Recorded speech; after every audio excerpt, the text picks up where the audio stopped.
আমরা আশ্চর্যান্বিত হয়েছি।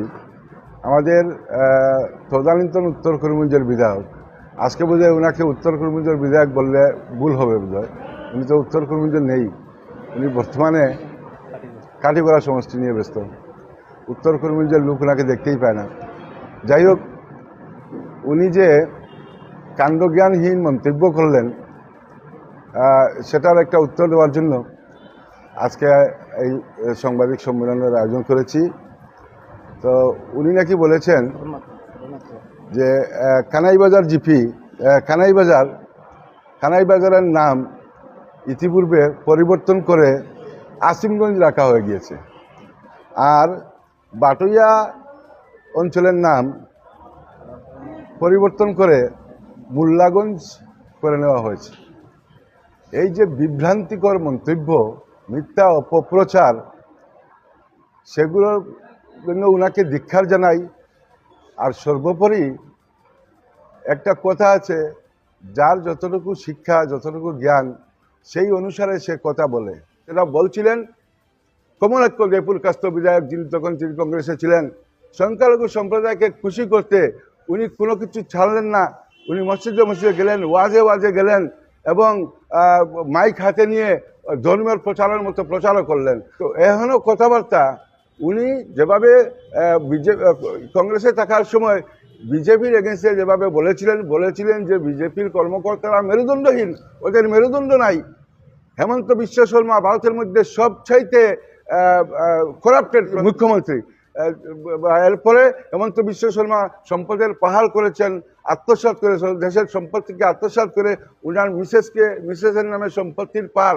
পরবর্তীকালে দেখা গেল সম্পদের পাহাড় হেমন্ত বিশ্ব শর্মা যেভাবে করেছেন, হেমন্ত বিশ্ব শর্মার মিসেস যেটা উনি বলতেছিলেন, কমলাক্ষ জয়পুর কাস্ত বলতেছিলেন, উনি যেভাবে সম্পদের পাহাড় করেছেন, একইভাবে সম্পদের পাহাড় করেছেন সেই বিধায়ক কমলাক্ষ জয়পুর কাস্ত মহোদয়। উনারও হাজার হাজার বিঘার চা বাগান, উনার সম্পত্তি উনার মিসেসের নামে সম্পত্তি, উনার নামে সম্পত্তি। সেই সব অপকর্ম দেখেই সুযোগ পেয়েই তো বিজেপি উনার যখন ঘাড়ে ধরলো, উনি তো বিজেপিকে ভালোবেসে বিজেপিতে যাননি, উনি তো আরএসএসকে ভালোবেসে আরএসএসকে সমর্থন করেননি। আজকে যে আরএসএসকে খুশি করার জন্য তিনি সংখ্যালঘু সম্প্রদায়ের পিছিয়ে পড়ে গেছেন, সেই আরএসএসকে খুশি করার জন্য কিন্তু উনি আরএসএসে যাননি বা বিজেপিতে যাননি। উনি তো একান্ত দায়ে পড়ে নিজের সম্পদ বাঁচাবার জন্য বিজেপিতে গেছেন। উনি যে বলেছেন বরাকের হোক আর আসামের হোক, আসামের হেমন্ত বিশ্ব শর্মা মহোদয় ইনি বাঙালি বিদ্বেষী, সে কথা উনি বলেছিলেন যে সম্পদের পাহাড় গড়েছেন হেমন্ত বিশ্ব শর্মা মহোদয়, দেশের সম্পদকে লুট করে নিজের পরিবারতন্ত্র কায়েম করতেছেন, সে কথা যিনি বলেছেন। আজকে সেই বিজেপিকে, সেই আরএসএসকে খুশি করতে যেভাবে আক্রমণ আগে করেছিলেন উনি সংখ্যালঘুকে খুশি করতে, আজকে সংখ্যাগুরু সমাজকে খুশি করতে একইভাবে সংখ্যালঘু সমাজকে আক্রমণ করতেছেন। আসি আমি মূল কথাতে। উনি যে কথাটা বললেন যে কানাইবাজারের নাম নাকি আসিমগঞ্জ হয়ে গেছে, উনি এই কথাটা কোথার থেকে বলেন? আশ্চর্যান্বিত হয়ে এত কাণ্ডজ্ঞানহীন কথা উনি কিভাবে বললেন? কানাইবাজারের নাম আজও কানাইবাজার আছে। কানাইবাজার একটা আলাদা জিপি, একটা গাঁও পঞ্চায়েত। উনার জানার উনি জানেই না, ভৌগোলিক অবস্থান সম্পর্কে কোনো কিছু জানেই না। অথচ ও বিবেকহীন, কাণ্ডজ্ঞানহীন সাধারণ মানুষের মতো কথা বলে। কানাইবাজার একটা গাঁও পঞ্চায়েত সমষ্টি এবং কানাইবাজার আজও স্বমহিমায় কানাইবাজার হিসাবেই আছে। কানাইবাজার কখনো আসিমগঞ্জ হয়নি। আসিমগঞ্জ আলাদা একটা গাঁও পঞ্চায়েত সমষ্টি এবং আসিমগঞ্জ সমষ্টিটা আজও আসিমগঞ্জ সমষ্টি হিসাবে আছে। কখনো আসিমগঞ্জ সমষ্টি কানাইবাজার হয়নি বা কানাইবাজার সমষ্টি আসিমগঞ্জ হয়নি।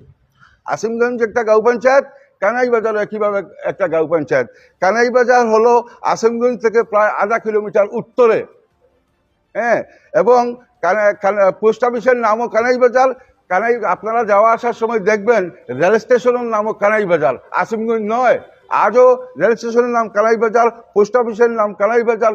তো কানাইবাজার তার স্থানে স্বমহিমায় আগে যেভাবে ছিল এখনো আছে। এবার আসি বাটুইয়া গ্রামের কথা। বাটুইয়া একটা স্বতন্ত্র রেভিনিউ ভিলেজ, একটা আলাদা গ্রাম। বাটুইয়ার সঙ্গে মোল্লাগঞ্জ বাজারের কোনো সম্পর্ক নাই। কখনো বাটুইয়া গ্রাম মোল্লাগঞ্জ বাজারে রূপান্তরিত হয়নি, নাম পরিবর্তন করা হয়নি। মোল্লাগঞ্জ বাজার আগেও ছিল, এখনো আছে। মোল্লাগঞ্জ বাজার হলো আপনার বাটুইয়া গ্রামের একেবারে সংযুক্ত একটা গ্রাম। মোল্লাগঞ্জটা হলো বাজার, আর বাটুইয়া হলো আলাদা একটা রেভিনিউ ভিলেজ। তার মৌজা হলো বুগ মৌজা। বুগ মৌজার অন্তর্গত বাটুইয়া একটা গ্রাম, স্বতন্ত্র গ্রাম। স্বর্গীয় থেকে বাটুইয়া গ্রাম ছিল, আজকেও বাটুইয়া গ্রাম আছে। বাটুইয়া গ্রামের নামের কোনো পরিবর্তন হয় নাই। আর মোল্লাগঞ্জ বাজার, সেটা আলাদা এক বাজারের নাম হলো মোল্লাগঞ্জ বাজার। যে মোল্লাগঞ্জ বাজারের কিয়ংজাংশ উত্তর দিকটা বাটুইয়া গ্রামের অন্তর্ভুক্ত। বাটুইয়া একটা আলাদা গ্রাম, মোল্লাগঞ্জ একটা আলাদা বাজার। এই যে মিথ্যা অপপ্রচার, যারা বিবেকবান সংখ্যাগুরু সম্প্রদায়ের মানুষ, আজকে করিমগঞ্জের নাম যে অবৈধভাবে পরিবর্তন করা হচ্ছে, অন্যায়ভাবে পরিবর্তন করা হচ্ছে, করিমগঞ্জের মানুষের আপামর জনসাধারণের মতামতকে বৃন্দাং গোষ্ঠী দেখিয়ে করিমগঞ্জের নামকে পরিবর্তন করা হচ্ছে, তার বিপক্ষে করিমগঞ্জ জেলার নাম পরিবর্তন নাগরিক প্রতিরক্ষা কমিটি যে আন্দোলনের ডাক দিয়েছে, আগামী 6 সেপ্টেম্বর যে করিমগঞ্জ বন্ধের ডাক দিয়েছে, সেই ন্যায়সঙ্গত যৌক্তিক ডাকটাকে কলুষিত করার জন্য একটা মিথ্যা অপপ্রচার শুরু করেছেন বিধায়ক কমলাক্ষ জয়পুরকাস্ত মহাশয়, যার কোনো বেসিস নেই, কোনো ভিত্তি নেই, সম্পূর্ণ মিথ্যা এবং অপপ্রচার। এখনো মিথ্যা অপপ্রচার থেকে বিরত থাকার জন্য আমি ওনাকে আহ্বান করছি। সেই সঙ্গে এও বলছি, মিথ্যা যেটা বলবেন একটু ভালো করে বলবেন। যেভাবে আপনার সার্টিফিকেট নিয়ে আপনি মিথ্যা বললেন, মিথ্যা ডিক্লারেশন দিয়ে দিলেন, আপনার বোঝা উচিত ছিল আজ না হয় কাল আপনি যে বিএ পাস নয়, গভর্নমেন্ট স্কুল বা কলিগঞ্জ কলেজ থেকে হাইয়ার সেকেন্ডারি মাত্র পাস করেছিলেন, সে কথা আজ নয় কাল মানুষ বুঝবে। ঠিক একইভাবে আপনি যে মিথ্যা বললেন যে কানাইবাজারের নাম পরিবর্তন করে আসিমগঞ্জ হয়ে গেছে, বাটুইয়ার নাম পরিবর্তন করে মোল্লাগঞ্জ হয়ে গেছে, সে কথা কি মানুষ জানতে পারবে না? আরে আরএসএস আর বিজেপি যাকে খুশি করবেন, আপনি যাকে এতদিন তহমত দিয়েছিলেন, যাদেরকে আপনি খুশি করবেন, তারা কি সবাই মূর্খ? আরএসএস কি মূর্খ? বিজেপির কর্মকর্তারা যাদেরকে আপনি মেরুদণ্ডহীন বলতেন, ওরা কি মূর্খ যে আপনি এই মিথ্যা একটা অযৌক্তিক শব্দ উচ্চারণ করবেন আর ওরা সবাই আপনাকে বাহবা দিবে আর আপনার কথাটাই মেনে নেবে যে কানাইবাজারের নাম আসিমগঞ্জ হয়ে গেছে, বাটুইয়া গ্রামের নাম মোল্লাগঞ্জ হয়ে গেছে? এসব উনি পেরেন কোথার থেকে? রবীন্দ্রনাথ ঠাকুর সবার বরেণ্য। রবীন্দ্রনাথ ঠাকুর করিমগঞ্জে এসেছিলেন যখন শ্রীহট্ট জেলা ছিল। শ্রীহট্ট জেলা থাকাকালীন রবীন্দ্রনাথ ঠাকুর স্বাধীনতা সংগ্রামের সময়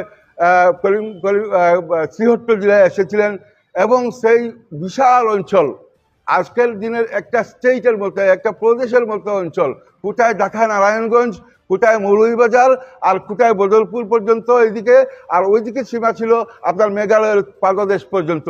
সেই যে বিশাল অঞ্চলটা ছিল শ্রীহট্ট জেলা, সেই শ্রীহট্ট জেলা সম্পর্কে উনি বলেছেন যে এটা সুন্দর শ্রীভূমি। কোথায় করিমগঞ্জের নাম ওনাকে শ্রীভূমি রাখার জন্য, করিমগঞ্জ তখন একটা সাব ডিভিশন ছিল, করিমগঞ্জের নাম যে শ্রীভূমি রাখেছেন রবীন্দ্রনাথ ঠাকুর, এই কথাটা যদি উনি কোথাও দেখে দিতে পারেন, আমি আজ থেকে আমার জবান, আমার মুখ তালাবন্ধ করে রেখে দিব, কোনোদিন ওনার বিরুদ্ধে কোনো কথা বলবো না।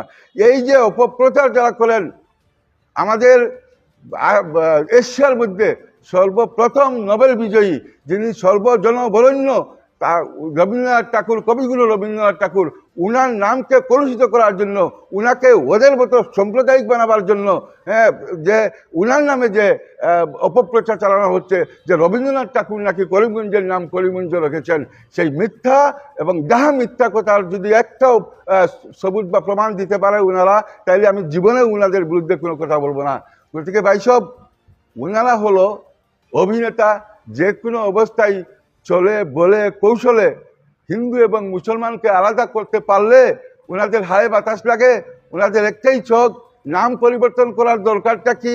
আজকে যেখানে যেখানে যেখানে যেখানে মুসলমানের নামের সঙ্গে সামঞ্জস্য রেখে নাম হচ্ছে, সারা ভারতবর্ষে নাম ছিল, সেই নামগুলো পরিবর্তন করার জন্য বিজেপি সরকার উঠে পড়ে লাগছে কেন? আরে উন্নয়নের দিকে নজর দেও, শিক্ষার দিকে নজর দেও, ইন্ডাস্ট্রি নাই, সারা বরাকে তো নাই, সারা আসামে নাই, যে ইন্ডাস্ট্রিয়াল স্টেট হোক, সেদিকে নজর দেও। সেটা না করে কোথায় নাম বদলাবে, কোথায় বন্দুক সাপ্লাই করবে? আজকে বন্দুকের লাইসেন্স দেওয়া হচ্ছে, বন্দুকের লাইসেন্স কারা নিবে? বন্দুকের লাইসেন্স এরাই নিবে যারা আরএসএস এর কর্মী আছে। সাধারণ মানুষের বন্দুকের লাইসেন্সের দরকার নেই, সাধারণ মানুষের বন্দুকের লাইসেন্স দরকার নেই, দরকার শিক্ষার, দরকার কর্মসংস্থানের। সেসবের দিকে দৃষ্টি না দিয়ে মুসলমান অঞ্চলের মুসলিম অধ্যুষিত যেসব অঞ্চল আছে সেই সব অঞ্চলের পাশে যারা অন্য ধর্মাবলম্বী মানুষ থাকে তাদেরকে আমি বন্দুকের লাইসেন্স দিচ্ছি। অর্থাৎ তুমি কি বোঝাতে চেয়েছো যে মুসলিম ধর্মাবলম্বী মানুষের আশপাশ যারা অন্য ধর্মাবলম্বী মানুষ থাকছে মাইনরিটি হিসাবে তাদেরকে নাকি মুসলমানরা মেরে ফেলবে, তার জন্য তুমি বন্দুক দিচ্ছ। সেই যে নেগেটিভ ক্রিয়েট করার চেষ্টা করছো, ধিক্কার তোমাদেরকে। আসামের মানুষ অসমিয়া মরমিয়া বলে একটা পরিচয় আছে, আসামের মানুষ সেগুলো বুঝে ফেলেছে। যার জন্য বুঝে ফেলেছে এর জন্যই তো আজকে উচ্ছেদ চলছে সারা আসামে। দেখে দেখে শুধু সংখ্যালঘু মানুষের উপর আক্রমণ হানা হচ্ছে, উচ্ছেদ করা হচ্ছে শুধু একটা মাত্র নিজের গদি বাঁচাবার জন্য। কিন্তু আজকে সাধারণ মানুষ বুঝে গেছে। দেখেন করিমগঞ্জের ব্যাপারটা দেখেন, করিমগঞ্জের নাম পরিবর্তন করতে গিয়ে যারা উদ্যোগ নিয়েছে, প্রথম উদ্যোগ যারা নিয়েছে এরা কিন্তু কেউ সংখ্যালঘু সম্প্রদায়ের নয়। বিবেকবান বুদ্ধিজীবী, কবি, সাহিত্যিক, লেখক হিন্দু সম্প্রদায়ের মানুষরাই এই নাম পরিবর্তনের জন্য বাধা দিচ্ছে এবং সেটার জন্য আন্দোলন ওরাই করছে। সেই কমিটির যে কর্মকর্তাগণ আগামী 6 সেপ্টেম্বরে যে উদ্যোগ নিয়েছেন সেটার জন্য আমরা ইউডিএফ এর তরফ থেকে হার্দিক শুভেচ্ছা জানাই। এবং ইতিপূর্বে আমরা এক দলের সাধারণ সভায় আমরা সিদ্ধান্ত নিয়েছি, আমরা এটাকে সমর্থন জানাই, আন্তরিকভাবে সমর্থন জানাই। এবং এই আন্দোলনকে বা ওই দিনকার যে স্ট্রাইক ডাকা হয়েছে স্ট্রাইককে বাস্তবে রূপ দেওয়ার জন্য যা করণীয় ইউডিএফ কর্তৃপক্ষ থেকে আদেশ দেওয়া হয়েছে, ডিস্ট্রিক্ট কমিটি থেকে আমরা জানিয়ে দিয়েছি। আমরা ওনাদের সঙ্গে আছি এবং সেটা বাস্তবায়নে যতটুকু করতে হয় আমাদের পূর্ণ সমর্থন আছে, সেটুকু আমরা করব। অবশ্যই সেই দিন আমরা সহযোগিতা করব, ওনাদের সঙ্গে সহযোগিতা করব এবং এই স্ট্রাইক বাস্তবায়নে আমরা সর্বতভাবে সাহায্য করব।